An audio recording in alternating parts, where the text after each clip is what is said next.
Sebelum teman-teman semua, kita pasti pengen untuk semua teman-teman bisa bertanya, pasti.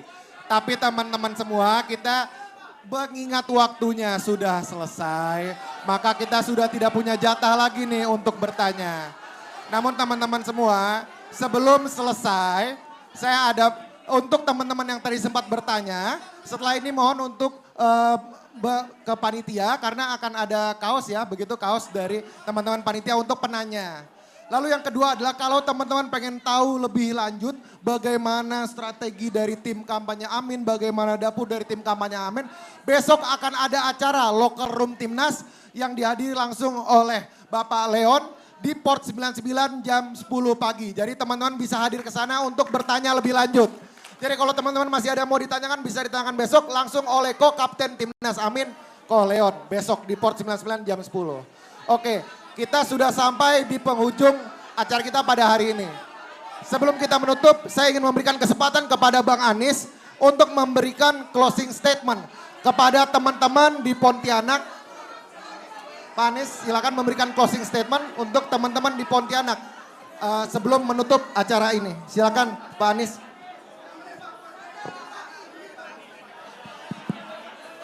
Gini.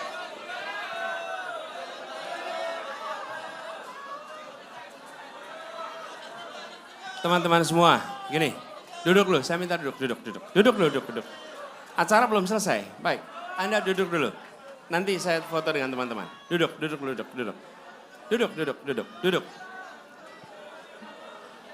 Teman-teman semua. Gini, teman-teman semua. Ini di sini kan saya bilang tadi, ini salah satu desak Anies, bukan salah satu. Ini desak Anies terbesar yang saya pernah datangin. Bener itu. Yang paling banyak datangnya. Dan itu artinya semua datang dengan gagasan. Semua datang dengan keinginan. Semua datang dengan harapan. Betul tidak? Tidak ada yang datang di sini karena dapat diberikan rupiah untuk datang ke sini. Tidak ada sama sekali. Bayar sendiri. Jadi bayangkan. Gini artinya teman-teman semua tidak mungkin kita semua bisa dapat kesempatan bicara. Betul tidak? Tidak mungkin. Karena itu saya bilang begini buat teman-teman yang belum dapat Anda tuliskan dulu. Anda tuliskan aja kami bawa. Dan tuliskan teman-teman sekalian sampaikan. Tapi saya titip pesan tuliskan nama dan nomor HP. Sehingga relax. Nanti. Siap.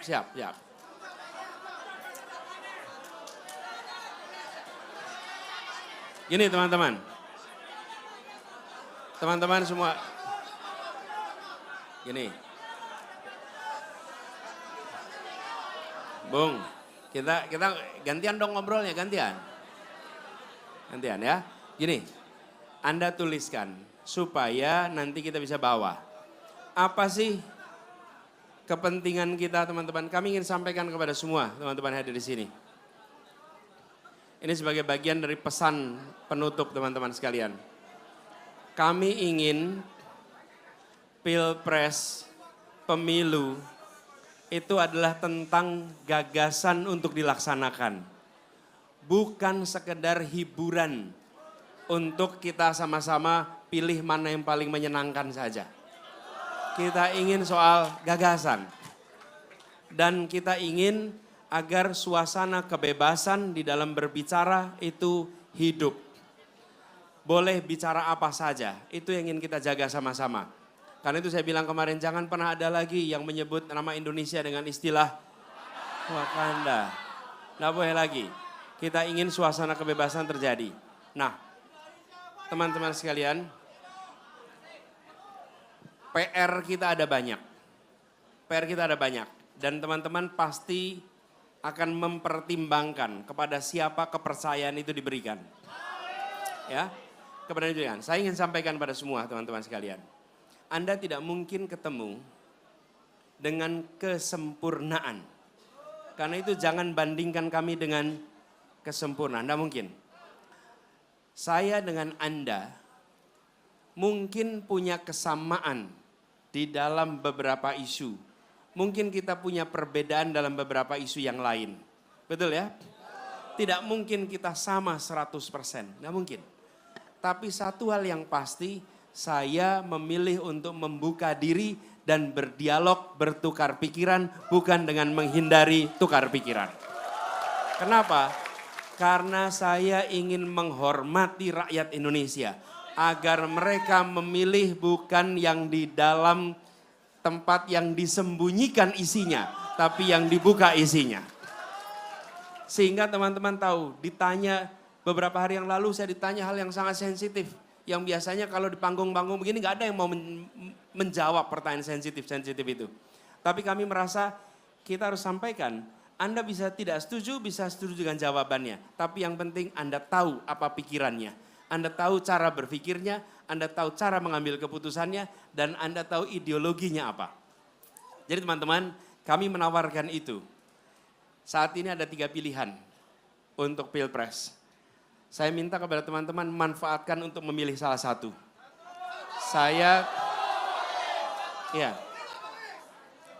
Memang kalau nyoblosnya 2 nggak sah. Kalau nyoblosnya 3 juga nggak sah. Nyoblosnya yang sah itu hanya, nah, itu nyoblosnya. Kalau nomornya memang ada, tapi saya tidak minta teman-teman nyoblos nomor 1. Bukan itu yang saya minta. Saya minta teman-teman untuk membandingkan apa yang Anda inginkan, bandingkan dengan 3 ini apa yang mereka akan kerjakan. Oke? Mana yang menurut Anda paling mirip dengan apa yang Anda pikirkan? Mana yang paling banyak kesamaan dengan apa yang Anda inginkan? Anda tidak mungkin ketemu yang 100% sama, nggak mungkin. Nggak mungkin. Tapi Anda bisa menilai, dengan ini saya punya kesamaan sekian persen, dengan ini sekian persen. Atau ada satu isu yang menurut saya paling mendasar. Dan saya akan bandingkan ketiganya di situ. Jadilah pemilih yang rasional. Rasional. Rasional itu artinya memperbandingkan. Dan ketika teman-teman jadi pemilih yang rasional, maka pilihan Anda insya Allah akan jatuh kepada orang yang tepat. Nah, supaya teman-teman bisa memilih dengan rasional, maka saya memilih untuk menyampaikan gagasan. Saya memilih untuk membuka diri ditanya apa saja. Supaya Anda bisa memperbandingkan dengan fair, dengan adil. Republik ini sudah harus ditingkatkan kualitas demokrasinya. Sehingga demokrasi kita itu bergerak lebih hari lebih berkualitas. Jangan justru mengalami kemunduran. Dengan begitu teman-teman, maka apa yang tadi disampaikan oleh salah satu pertanyaan Ibu Wina tadi. Ketika dia berhadapan dengan masyarakat yang bilang, Pak apa dampaknya? Wong kita pilih si A si B ternyata hidup kita tidak berubah. Karena apa itulah kita buat acara ini. Dan acara ini ada rekamannya. Betul tidak? Dan rekamannya itu artinya apa? Besok bisa ditagih teman-teman. Oke, saya ingatkan nih. Kalau Anda berada dalam posisi calon, paling enak tidak punya rekaman sehingga tidak bisa ditagih. Paling repot itu kalau punya rekaman jadi bisa ditagih. Betul tidak? Tapi kenapa kita memilih jalur yang repot? Karena kita ingin ada perubahan yang nyata di Indonesia. Ya, sehingga ada perubahan yang nyata. Dengan begitu bisa ditagih janjinya. Betul tidak? Dan itulah proses peningkatan kualitas demokrasi. Inilah sebabnya saya memilih rute yang banyak orang itu merasa buat apa ini dikerjakan. Ya. Jadi teman-teman sekalian, saya ingin sampaikan kepada semua. Ini adalah komitmen untuk perubahan. Bantu jaga perubahan ini agar bisa terlaksana. Ya, bantu bisa terlaksana. Dan kami ingin betul yang namanya kawasan-kawasan yang hari ini tertinggal, besok akan punya status setara dengan yang lain. Dan itu komitmen yang kami ingin lakukan dalam bentuk kenyataan, bukan pernyataan. Saya ingat teman-teman di 2016-2017, saya maju menjadi calon gubernur di Jakarta. Itu pun bukan saya mendaftar. Saya tidak pernah mendaftar di calon gubernur.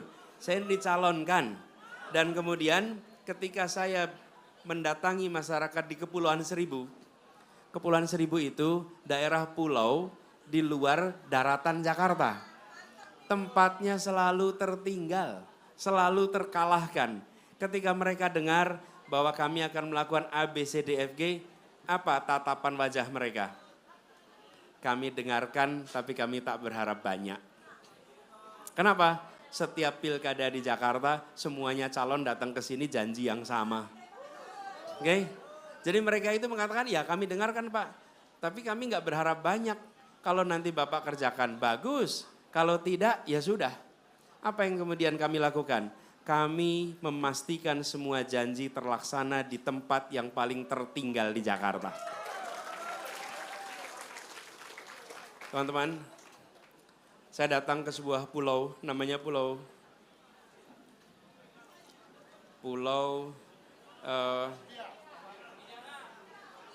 Sabira. Namanya Pulau Sabira. Pulau Sabira ini penduduknya hanya 700. Lokasi pulaunya lebih dekat dengan Lampung daripada dengan dermaga Tanjung Priok. Anda bayangkan itu jauh sekali. Dari Jakarta kira-kira 8-9 jam pakai kapal. Ketika saya datang pertama kali bulan April 2019, saya menjadi gubernur pertama yang mendatangi tempat yang paling jauh itu. Oke? Lalu di situ kita bangun semua yang tidak terbayangkan. Pembangkit listrik tenaga surya, sistem pengairan, pembuangan air limbah, dan yang tidak kalah penting, air minum yang ternyata ketika dibangun bukan hanya air bersih, air yang bisa langsung diminum. Pendidikan diberikan sekolahnya, diberikan tempat untuk kegiatan-kegiatan perekonomiannya. Apa yang terjadi? Berubah tempat itu. Dan kami ketika di ujung teman-teman datang lagi ke sana, ini pengalaman yang tidak terlupakan. Kami mau pulang, seluruh penduduk satu pulau itu melepas di dermaga. Kita semua dalam kondisi saling terharu sambil mereka mengatakan kapan lagi kita bisa merasakan perubahan yang kita rasakan sekarang. Teman-teman, itu bukan kerja satu orang, itu dikerjakan puluhan orang yang tak terlihat. Saya yang berada di depan. Tapi apa yang terjadi? Ketika janji dibuat, disiapkan sistem delivery-nya, sistem teknokrasinya, maka janji itu bisa dilaksanakan. Ini yang kami ingin sampaikan kepada semua. Hari ini kita lakukan Desak Anies.